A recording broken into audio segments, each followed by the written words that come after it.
my son Xavier is dead, killed by the woke mind virus. I'm sorry to hear that. Yeah. I can't imagine what that would be like. Yeah. I lost my son, essentially. So, they call it dead naming for a reason. Yeah, All right, so the reason it's called dead naming is because your son is dead. Yeah, and there's lots of people in that situation now. Right. It's not pretty, and lots of demolished kids. Yes. Yeah, well, that's a good reason to be the final straw. Did you know that 1.6% of US adults identify as transgender? Well, Elon Musk's kid just joined that statistic, and boy, is he not happy about it. Let's break down how the Tesla tycoon went from tech visionary to anti-woke warrior faster than you can say to the moon. Meet Elon Musk, our unexpected protagonist in this family drama. He's the guy who sends cars to space and tweets himself into trouble, but now he's facing a challenge bigger than colonizing Mars, understanding his own kid. Musk claims he's lost his son to something called the woke mind virus. Is it contagious? Should we be wearing masks? Does it turn people into zombies who only eat avocado toast? We'll get to the bottom of this mystery. So how did our rocket man go from dreaming about Mars to declaring war on wokeness? Strap in, folks. This story is wilder than Musk's Twitter takeover and has more plot twists than a Tesla's self-driving feature. Just when you thought Elon had explained it all, the plot thickens faster than a SpaceX launch countdown. What if the woke mind virus isn't the villain Musk claims it is? Buckle up, because we're about to hear from the other side of this family feud, and it's spicier than Elon's Twitter feed on a good day. Meet Vivian Jenna Wilson, formerly known as Xavier Musk. She's 20, she's trans, and she wants about as much to do with Elon as he wants to do with Twitter's old board. I was essentially tricked into signing documents for one of my older boys, Xavier. This is before I had really any understanding of what was going on, and we had COVID going on, and so there was a lot of confusion. I was told, and so I lost my son, essentially. They call it dead naming for a reason. Yeah, Talk about a family falling out. Now, Elon's been telling anyone who'll listen that his son was killed by the woke mind virus. Dramatic much? He even went on Jordan Peterson's show to claim he was tricked into allowing puberty blockers. Because, billionaire geniuses are so easily fooled by those sneaky doctors and their checks notes medical science. But hold on to your Tesla stocks, folks, because Vivian's got a different story to tell. She says she disowned him, not the other way around. It's like a reverse "you're fired" from The Apprentice, but with more gender identity and less bad hair. Vivian's not pulling any punches either. She's accused Musk of making up stories about her childhood faster than he makes promises about self-driving cars.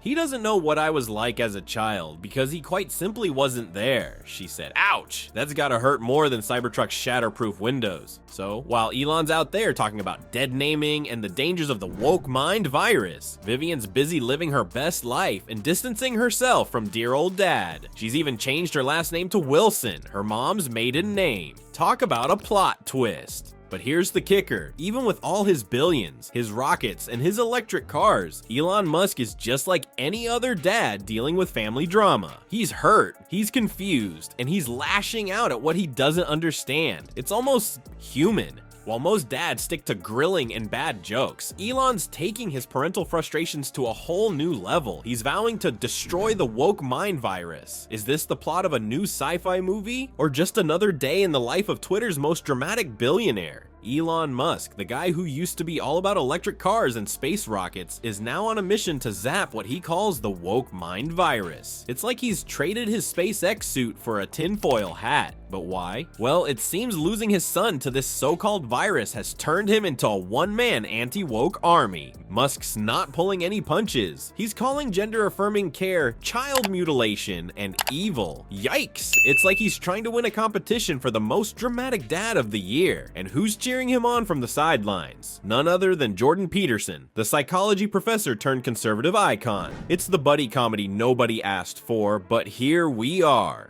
Our Rocket Man isn't just ranting on Twitter anymore. He's gone full Crusader mode, vowing to destroy the woke mind virus. Maybe he thinks Twitter is some kind of antivirus software, or perhaps he's just confused Mars with the metaverse. Either way, he's treating wokeness like it's the final boss in a video game. But here's the kicker. This isn't just about Elon being a grumpy dad. This whole drama seems to have pushed him towards some pretty far-right views. It's like watching Tony Stark turn into, well, let's just say it's not the character arc we were expecting. Musk claims that kids going through gender transitions are being manipulated during a natural identity crisis. He's convinced that these decisions are ones they'll regret later. It's like he thinks being a teenager isn't already complicated enough without his hot takes. And he's not stopping there. Musk is so committed to fighting this woke mind virus that he's moving his companies out of California. Apparently he thinks the whole state is infected. What's next, Elon? Building a space colony for the unwoke? Jordan Peterson, Musk's new BFF in this crusade, is backing him up. He's saying that using suicide threats to promote puberty blockers is misleading. According to him, the real issues are underlying mental health conditions. It's like they're playing a game of who can make the most controversial statement. Musk and Peterson might be hogging the spotlight, but they've stumbled into a debate that's way bigger than their egos. Ever wonder where we draw the line between letting kids be themselves and protecting them from making huge mistakes? Well, buckle up, because this family drama is about to turn into a full-blown societal showdown. On one side, we've got Elon Musk, tech genius and self-appointed defender of parental rights. He's throwing around words like child mutilation and evil faster than he launches rockets. Musk argues that kids are too young to make permanent decisions about their gender identity. He's comparing it to getting tattoos or drinking alcohol. You know, those things we don't let kids do because they might regret it later. But hold on, there's another team in this match. They're saying that supporting trans youth is crucial for their mental health and well-being. They argue that denying gender-affirming care can lead to depression, anxiety, and worse. It's like a philosophical tug-of-war with kids caught in the middle. Now, Musk isn't just ranting into the void, he's got backup from his new bestie, Jordan Peterson. These two are like the Batman and Robin of the anti-woke world, except with more Twitter followers and fewer cool gadgets. They're claiming that the high suicide rates among transgender individuals are due to underlying mental health issues, not gender dysphoria itself. But here's where it gets messy. This debate isn't just happening in the Musk family group chat. It's spilled out onto the internet, and boy, are people taking sides. Some folks are cheering Musk on like he's their personal champion against the woke mind virus. Others are calling him out for not understanding transgender issues. It's like a massive online pillow fight, but with more caps lock and fewer actual pillows. So what's the deal? Should parents have the final say in their kids' gender identity journey? Or should we trust that young people know themselves best? It's not exactly a question you can answer with a simple Twitter poll. This whole saga has turned into a tug of war between parental rights and children's autonomy. It's got people asking, at what age should someone be allowed to make decisions about their gender identity? Is there a magic number, or is it more complicated than that? And let's not forget, this isn't just about Elon Musk and his family. This debate is happening in homes, schools, and courtrooms across the country. It's like we're all extras in a really complicated episode of Law and Order Special Victims Unit. So Elon Musk's family drama has turned into a full-blown cultural war. Who would have thought a billionaire's personal life could become such a hot topic? This whole saga is like a bad reality TV show, but with more Twitter rants and fewer scripted confessionals. Musk's comments have sparked a huge debate about gender identity and parental rights. It's not just about him and Vivian anymore. It's become a political battleground. Some people are cheering Musk on like he's their personal anti-woke hero, while others are calling him out for not getting it. But here's the real question. In this fight between personal beliefs and family bonds, is anyone actually winning? Or are we all just losing something important? Maybe it's time we all took a step back and thought about what really matters. After all, isn't family more important than being right on the internet?